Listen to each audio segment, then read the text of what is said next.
Hello everyone, welcome back to English ड्रो। आज हम फिर से बात करेंगे राजस्थान चतुर्थ श्रेणी कर्मचारी भर्ती 2025 के इंग्लिश मॉडल पेपर के बारे में। आज का हमारा पेपर होगा पेपर नंबर 35। तो स्टार्ट करें। क्वेश्चन नंबर 1 लिखा है, she has not changed since I had met him. लिखा है she has not changed since I had met him. देखो सिंस है, सेंटेंस के बीच में दिया हुआ है, कनेक्टिव का काम कर रहा है। तो सिंस के बाद हमेशा कौन सी फॉर्म दी हुई आती है? Second form. ऑप्शन दे रखा है she has not changed since I had met him या नो एरर। तो किस पार्ट के अंदर एरर हो जाएगा? इसके अंदर हैड मेट नहीं आएगा, ओनली यहाँ पे क्या आ जाएगा? सेकंड फॉर्म आएगी मेट। तो ऑप्शन सी।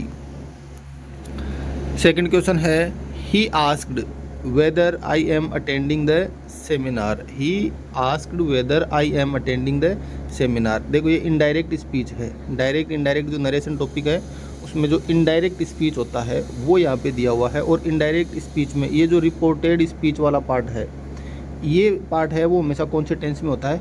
पास्ट टेंस में होता है, क्योंकि प्रेजेंट टेंस किस में चेंज हो जाता है? पास्ट के अंदर। अब ऑप्शन दिया है ही आस्क्ड वेदर, यहाँ तक ठीक है, I am attending the seminar या नो एरर। तो देखो यहाँ पे क्या लिखा हो? I am attending. यहाँ एम अटेंडिंग नहीं होगा, आई के साथ क्या आ जाएगा? Was attending. इसका मतलब ऑप्शन बी है, इस पार्ट के अंदर एरर है। नेक्स्ट है, each of the players were given a trophy at the end of the tournament. Each of the players were given a trophy at the end of the tournament. Option दिया each of the players were given a trophy at the end of the tournament या फिर no error. चार option है हमारे सामने, हमें इसमें से एरर ढूंढना है। लिखा है ईच ऑफ द प्लेयर्स वर, यहाँ पे क्या दिया हुआ है? वर। देखो यहाँ प्लेयर्स के लिए ये वर नहीं आया है, यहाँ पे क्या लिखा हुआ? प्लेयर्स में से ईच को, जब ईच और एवरी इन नाउन से पहले दिया हुआ आ जाए, इसका मतलब सब्जेक्ट कैसा है? सिंगुलर। तो सिंगुलर सब्जेक्ट है तो वर्ब भी कैसी आएगी? सिंगुलर। इसलिए सिंगुलर वर्ब क्या हो जाएगी? वर की जगह वॉज। तो यहाँ पे है और प्लेयर्स वर, इस पार्ट के अंदर एरर है। इसका मतलब हो जाएगा हमारा यहाँ से option A right answer. Next है, neither the teacher nor the students is responsible for the damage. Neither the teacher nor the students is responsible for the damage. Neither of the teacher nor the students is responsible for the damage या फिर no error. तो यहाँ से क्या आ जाएगा? देखो neither नोर, दो सब्जेक्ट को जोड़ रहे हैं, तो जब भी नाइदर नोर, आइदर और या नॉट ओनली बट ऑल्सो, ये किसी सब्जेक्ट को जोड़े तो इनके बाद में जो सब्जेक्ट दिया हुआ आएगा, नोर और बट ऑल्सो, इनके बाद में जो सब्जेक्ट होगा उसके अकॉर्डिंग जो वर्ब है उसका यूज होगा। ठीक है, यहाँ पे जो सब्जेक्ट आएगा उसके अकॉर्डिंग जो वर्ब है हमारी उसका यूज होगा। तो देखो नोर के बाद क्या लिखा हुआ? The students. इसका मतलब सब्जेक्ट कैसा है? प्लूरल। वर्ब कैसी देर की है? सिंगुलर। तो यहाँ इज की जगह क्या आना चाहिए था? आर आना चाहिए था। इसका मतलब पार्ट बी है, इसके अंदर एरर हो जाएगा। नेक्स्ट है, a team of experts are analysing the data collecting during the survey. The team of experts are analysing the data collected during the survey, no error. तो यहाँ पे क्या है? द टीम ऑफ एक्सपर्ट्स की एक team वो analyse कर रही है डेटा का। तो ये टीम है वो हमारा मेन सब्जेक्ट है। ठीक है, तो यहाँ ए टीम सिंगुलर सब्जेक्ट है तो वर्ब भी कैसी आएगी? सिंगुलर। यहाँ पे हमें क्या दिया है? आर। आना क्या चाहिए? Singular is. तो ऑप्शन ए है, उसके अंदर एरर हो जाएगा। नेक्स्ट है क्वेश्चन नंबर 6। टेस्टिमोनियल का हिंदी पारिभाषिक शब्द है। टेस्टिमोनियल का हिंदी पारिभाषिक शब्द है समय सूची, प्रशंसा पत्र, ज्ञापन या फिर आय पत्र। तो टेस्टिमोनियल का सही हिंदी पारिभाषिक शब्द क्या होगा? प्रशंसा पत्र, ऑप्शन बी। नेक्स्ट क्वेश्चन पे बढ़ने से पहले एक लिखा है विशेष मदील। ये मदील बड़ा ई आएगा, इसके अंदर मदील क्या है? मदील क्या होता है? ये राजस्थान के आर्ट और कल्चर जो टॉपिक है उसका क्वेश्चन है। ये एक मदील एक संगीत यंत्र है, या मदील आभूषण है, या मदील पगड़ी होती है, या फिर मदील कोई लहंगे का नाम है, या लहंगे का कोई प्रकार है। तो ये इसका जवाब आपको कमेंट बॉक्स में देना होगा, साथ ही वीडियो को लाइक भी करना होगा। नेक्स्ट है क्वेश्चन नंबर 7। नोटिफिकेशन का हिंदी पारिभाषिक समकक्ष है। नोटिफिकेशन अधिसूचना, कार्यसूची, कार्यविधि या फिर सूचना। तो नोटिफिकेशन का हिंदी समकक्ष पारिभाषिक शब्द क्या होगा? अधिसूचना। नोटिस का हिंदी शब्द क्या होगा? अधिसूचना।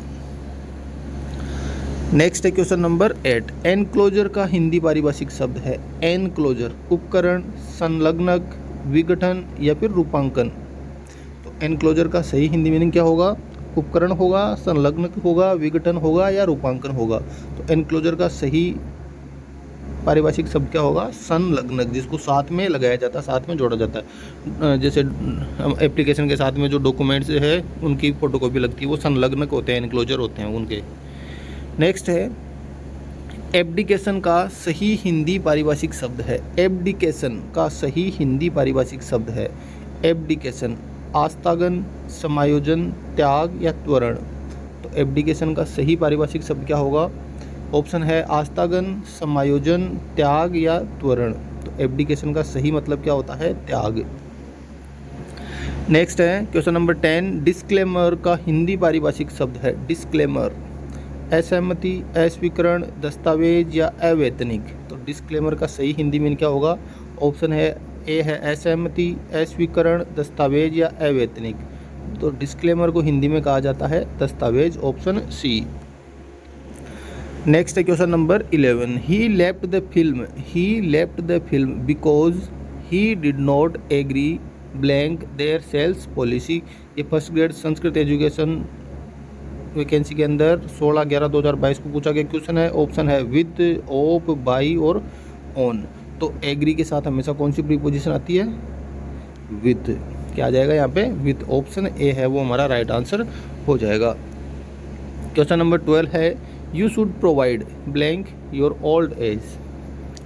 ऑप्शन ए है with, B for, C against, D to. तो प्रोवाइड के साथ क्या आ जाएगा? Provide for your old age, option B. Next है क्वेश्चन नंबर 13।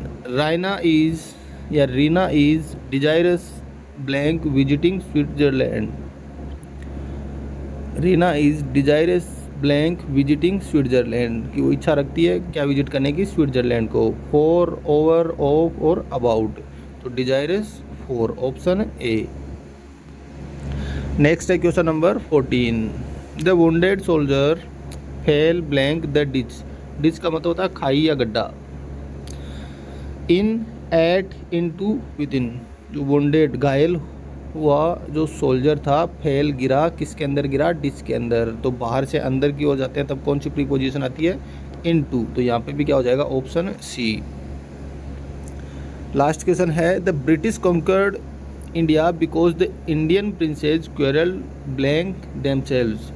ये क्वेश्चन एक बार पीछे पेपर में आया पूछा हुआ है, तो ये आज क्वेश्चन रिपीट हुआ है। तो आंसर बताएंगे इसका बिटवीन, ओवर, विथ और अमंग। ब्रिटिश कॉन्कर्ड इंडिया की ब्रिटिश ने जो अंग्रेज थे उन्होंने कॉन्कर किया था, जीता था इंडिया को, बिकॉज क्योंकि द इंडियन प्रिंसेस जो भारतीय राजा थे क्वेरल लड़ाई करते थे देमसेल्व्स अपने आप से ही। तो राजा बहुत सारे थे, तो दो से ज़्यादा के बीच की बात हो तब किसका यूज होता है? अमंग का यूज होता है। यहाँ से क्या हो जाएगा? Option D. अगर दो लोगों की बात होती है तब हम क्या करते? बिटवीन करते। तो यहाँ से हो जाएगा ऑप्शन डी, अमंग देमसेल्व्स। तो ये था आज का हमारा पेपर। Thanks for watching.